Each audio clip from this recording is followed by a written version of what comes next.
मरने के बाद स्वर्ग के द्वार पर 4 व्यक्ति खड़े थे।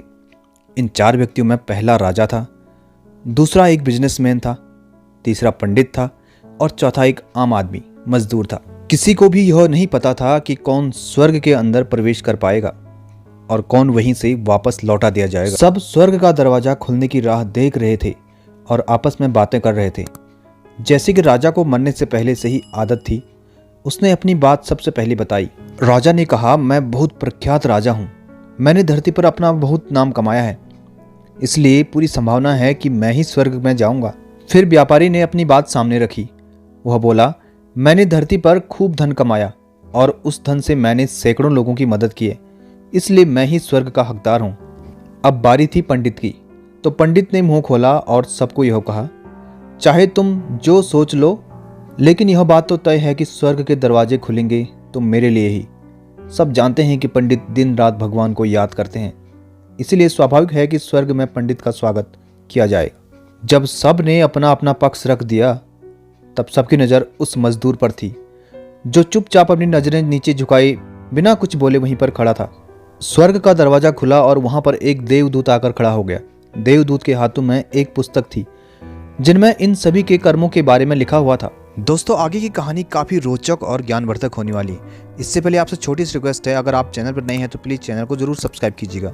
देवदूत ने सबसे पहले राजा को अपने पास बुलाया और उसको पूछा, तुम बताओ, तुमने अपने जीवन में क्या क्या अच्छे कर्म किए हैं?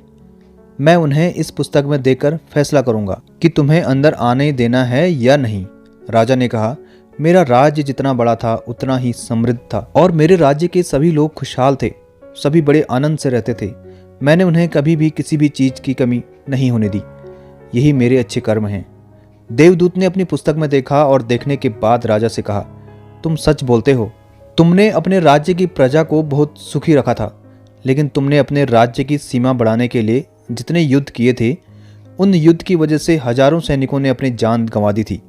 उन हजारों सैनिकों के परिवार के दुख का कारण तुम बने थे और इसीलिए तुम स्वर्ग में नहीं आ सकते हो।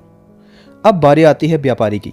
व्यापारी से जब देवदूत ने पूछा कि तुम्हारे अच्छे कर्म क्या हैं, तब व्यापारी ने उससे कहा, मैंने सैकड़ों लोगों को खाना खिलाया, कई आश्रमों में दान दिया, कई निराश्रित लोगों के लिए घर बना कर दिए, यही मेरे अच्छे कर्म हैं।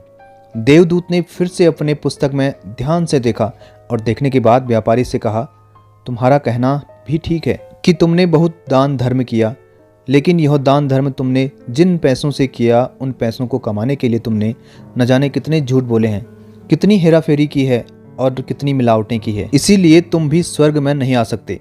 जब पंडित से यही सवाल पूछा गया तो पंडित ने बड़े ही आत्मविश्वास के साथ कहा, मैंने अनगिनत लोगों को ज्ञान दिया है, हजारों यज्ञ और पूजाएं की है और दिन रात भगवान का जाप किया है, इससे अच्छे कर्म और क्या ही हो सकते हैं।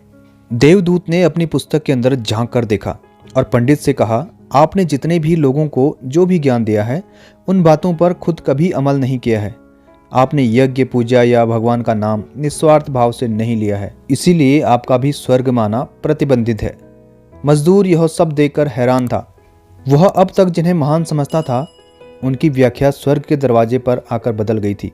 धरती पर जिन कामों को अच्छा समझा जाता था, उनका यहाँ पर कोई मूल्य नहीं था। यमदूत ने जब मजदूर को अपने पास बुलाया और इससे पहले कि वह उससे उसके अच्छे कर्मों के बारे में पूछता, मजदूर बोल पड़ा, प्रभु, मैं जानता हूँ कि मैं भी स्वर्ग में आने के लायक नहीं हूँ, लेकिन मैं फिर भी एक बार बाहर से ही स्वर्ग को झांक कर देखना चाहता हूँ। बस इससे ज़्यादा मेरी कोई इच्छा नहीं है, क्योंकि ऐसी इच्छा पालने के लिए मैंने जीवन में कुछ भी नहीं किया। मैं पूरा दिन मेहनत करता और जो भी पैसा कमाता उन्हें परिवार के पालन पोषण में खर्च कर देता, इसीलिए दान धर्म के लिए कुछ बचता ही नहीं। लोगों की भला मैं क्या सेवा करता, क्योंकि काम के बाद जो थोड़ा सा समय मिलता उसको अपने बूढ़े माँ बाप की सेवा में बिता देता। और यह सब करने के बाद मैं कभी कभी मंदिर में भी चला जाता और भगवान से जैसा भी मुझे दिया गया है उस जीवन के लिए धन्यवाद कहता। देवदूत ने अपनी पुस्तक में बड़े ही ध्यान से देखा और थोड़ी देर देखते ही रहा। फिर उसने मजदूर से पूछा कि तुम याद करके बताओ कि कभी तुमने कोई अच्छा काम किया होगा। मजदूर ने थोड़ी देर सोचने के बाद बोला, हाँ, मुझे थोड़ा थोड़ा याद है। एक बार मैं बहुत भूखा था और मैं खाना खाने ही बैठा था कि एक बहुत ही कमजोर कुत्ता जो ठीक से चल भी नहीं पा रहा था, वो मेरे पास आया और मेरे खाने को देखने लगा। तब मैंने अपनी रोटी उसे खिला दी थी और उस दिन मैं खुद भूखा सो गया था। मजदूर की बात सुनने के बाद देवदूत मुस्कुराया और मजदूर को बड़े सम्मान से स्वर्ग के अंदर ले गया। दोस्तों, अच्छे कर्म लोभ मोह माया इन सब भाव में आकर नहीं किए जाते हैं और ना ही उन्हें अच्छे कर्मों की श्रेणी में गिना जाता है। निस्वार्थ भाव से किया गया एक ही अच्छा कर्म भी आपके जीवन के सारे पाप धोने की शक्ति रखता है। इसीलिए जब भी मौका मिले तो निस्वार्थ भाव से और अच्छे मन से अच्छे कर्म किया करें। दोस्तों, कहानी कैसी लगी हमें कमेंट करके ज़रूर बताइएगा। अगर अच्छी लगी तो प्लीज़ लाइक कीजिएगा और साथ ही चैनल को भी सब्सक्राइब कीजिएगा। मिलूंगा फिर से एक ऐसी ही नई मोटिवेशनल स्टोरी के साथ। तब तक के लिए गुड बाय, टेक केयर।